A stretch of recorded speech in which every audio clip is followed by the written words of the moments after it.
Hello and welcome back to Mr. Z TV. Oh, I am Mr. Z. I love casting StarCraft 2 games, and that is exactly what I am doing for you guys today.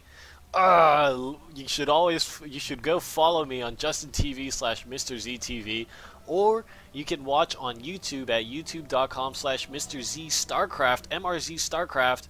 So cool. Or you can follow me on Twitter. Actually, you should do all of those, all of the above. I shouldn't say or, that is a really bad word to use. But as you can see from the players speaking in chat, we have the one and only Butterfly playing Terran against our favorite Protoss player of all time, OGS MC.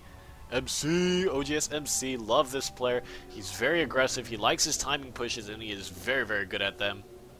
And winner of GSL Season 3, I want to say. Winner of GSL Season 3. Season 2? Season 3. Yes, Season 3. I'm right. Am I right? I'm so confused, I don't even care. I can't remember which one he won and which one MVP won. Either way, he's a very strong Protoss player, and he won one of the GSL seasons.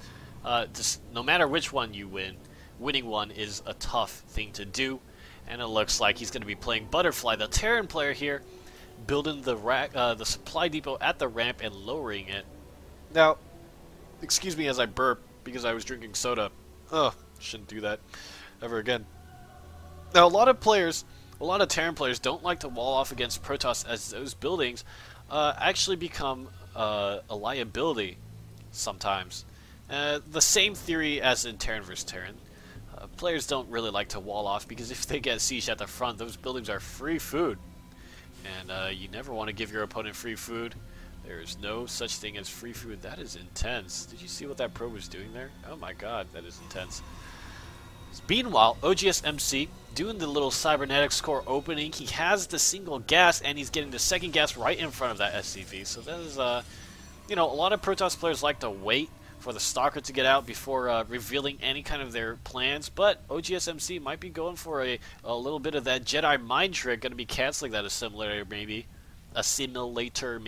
I gotta work on my diction. But it looks like an SCV hiding here in the back. Does OGS MC know?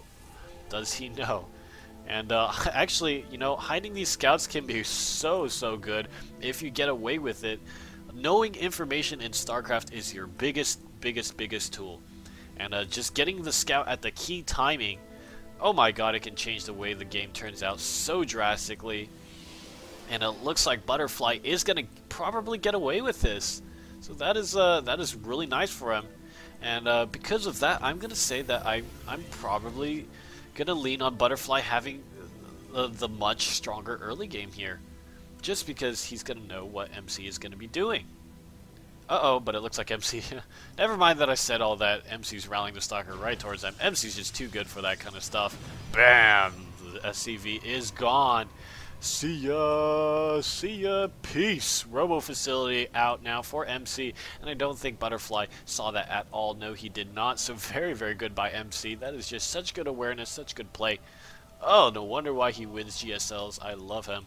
And it looks like stim pack research for Butterfly. A stim timing push? I think so. A lot of players that are kind of more fresh to this game or newer to this game will get that stim pack rush. They'll see Butterfly do this and they'll be like, okay, get stim pack upgrade the instant my tech lab goes down. And it looks like concussive shells is down too because I wasn't paying attention.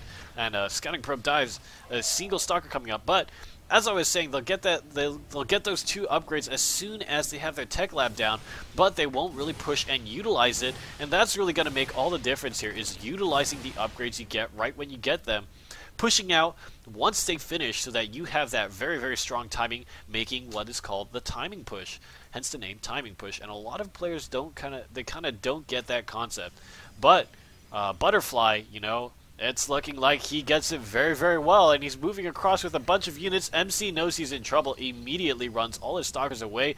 With concussive shells, Stalkers can easily become really big liabilities if they get caught by that concussive shell upgrade, slowing them down, and it looks like the Immortal is now made right on time. And MC is not going to have any troubles defending this. And see ya, Marine. He gets lasered by OGS MC Stalkers. And Butterfly going to know that this push is not going to work. And this is fine. You know, Butterfly is in no way behind. And I really like how he pushed out there because he made it matter that he was getting that stim pack early, even though he didn't do any damage.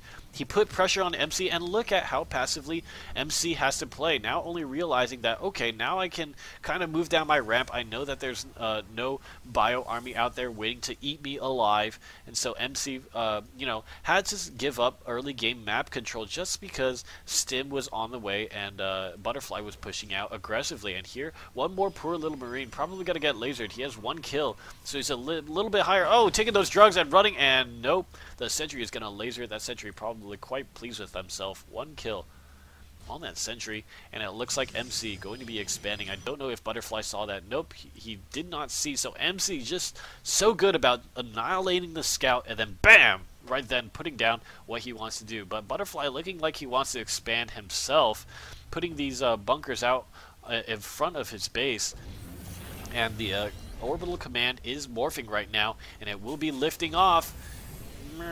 And it's flying across the Zelnaga Caverns. That was a really weird sound effect. I don't know why I did that. That doesn't even sound like an orbital command. That was silly.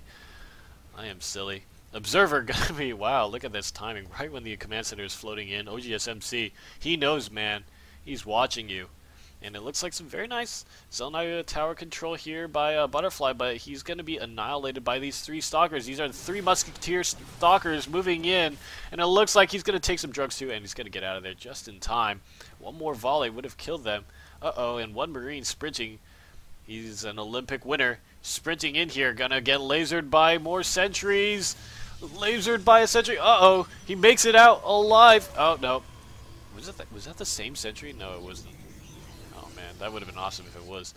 Anyways, this one observer that saw the expansion now just doing the shark maneuver, wandering around the base, kind of seeing what it can see. And I like the infrastructure that Butterfly has set up. It's a good mix of barracks and factory and starport.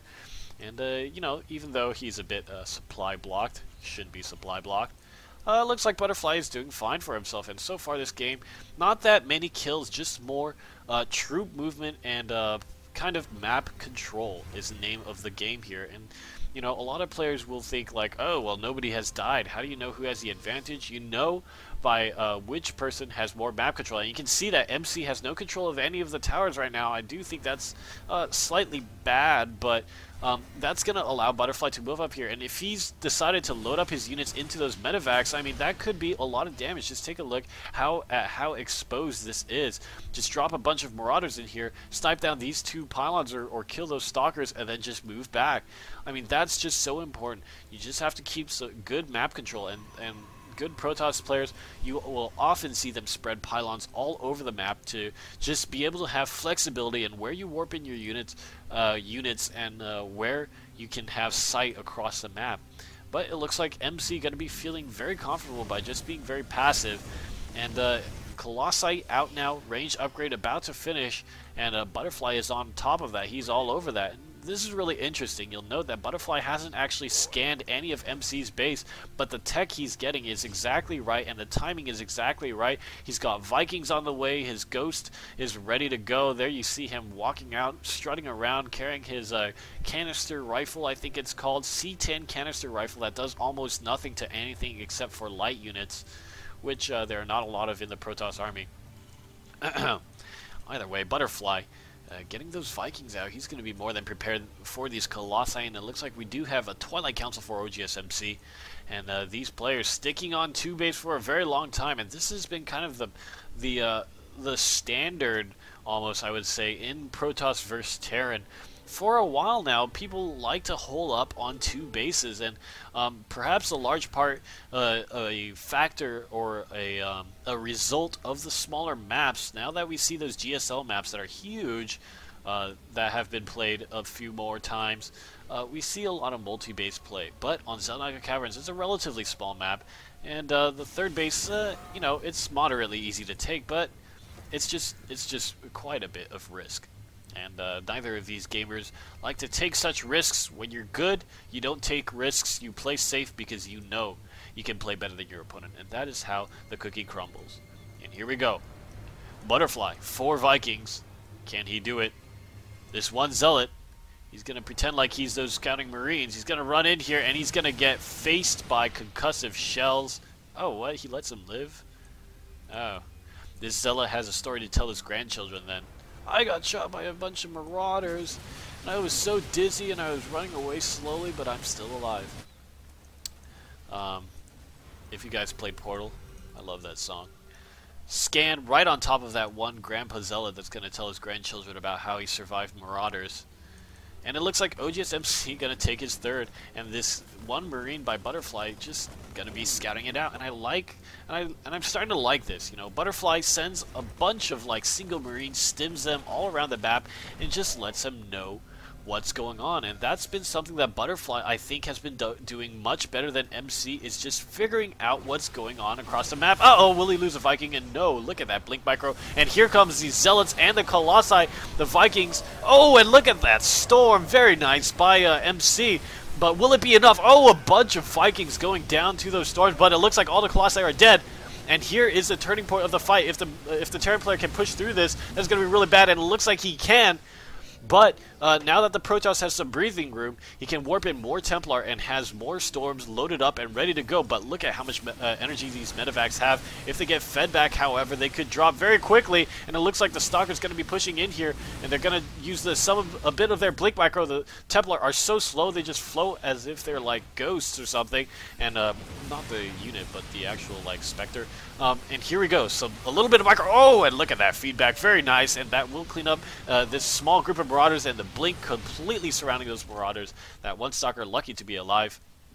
And just very, very good. MC flexing his muscles, showing why he is such a good Protoss player. Fantastic storms, and good choice of using those feedbacks. Man, awkward sentences are awkward. And here's something interesting that people don't really see, okay? This Archon is going to be playing slightly passively, and, you know, if you keep enough Archons alive after you use Templar, then you end up with a huge amount of Archons, and that means that Marauders suddenly aren't quite as good. Of course they can do that kiting micro, but still, add it onto your army with, like, uh-oh, oh my goodness, hold that thought, oh my god, really? Really, Butterfly, really? MC just walked up and just killed that third expansion flat out. I mean, that is some very good poking action by MC, using that Blink Micro so well. And MC himself said in an interview he really likes Blink, he really likes the research, and he really likes the mobility and the harass it gives the Protoss player. And there he's just showing exactly why. And that was just such good play. And look again, MC blinking over, just having... I was saying that Butterfly had really good map control in the early game, which he did, but MC just utilizing Blink so well. Uh-oh, this Templar forced to storm because he was scared he would get EMP'd, and a terrible EMP. Oh my god, that was bad. By Butterfly here, and it looks like these Vikings will be flying off to the side for whatever reason, I don't know, and that was a very nice EMP there. Finally getting the money EMP off Butterfly and he's going to snipe down that Templar, snipe down these Zealots, but again, that Blink research has been doing so well, and it looks like a little bit of Viking landing here on the side. Very nice positioning. These Zealots are barely getting any uptime on those Vikings, and it looks like another storm by the Templar, and another storm as these Marauders run in to try to do a lot of damage, and it looks like they will, but Stalkers from the back, they cut off the reinforcements, but these reinforcements can do a lot of damage, and MC just continuously using Blink, but it won't be enough. Now warping in a lot of stuff. Oh, Money Storm, taking down so many Marauders. And the Zealots finally slowly moving in, and another good storm, and another not so good storm. But that's okay. The Blink Stalkers sniped down that one medevac, and the name of the game for MC so far has just been Storms and Blink and Storms and Blink, and more Storms and more Blink. And MC, you know, he's had this third base for a while, even though he took substantial damage just then to his army. Look at the food count. Most players would have seen that fight and would have been like, oh my god, MC is so behind. But no, MC is actually ahead because of that one command center snipe he did. Very, very nice by MC, and that has definitely given him a ticket to continue in this game. It's like going to the arcades and finding a coin on the floor, pick it up and say, yes, I would like to continue, and die in about 3 more seconds. But enough of that. Look at that. 3 Archons now accumulated for MC, and that is just going to get more and more. Look at that Blink Micro sniping down those ghosts. Excellent target firing there, and he probably wants to run now, and the Archon's coming in on the side. And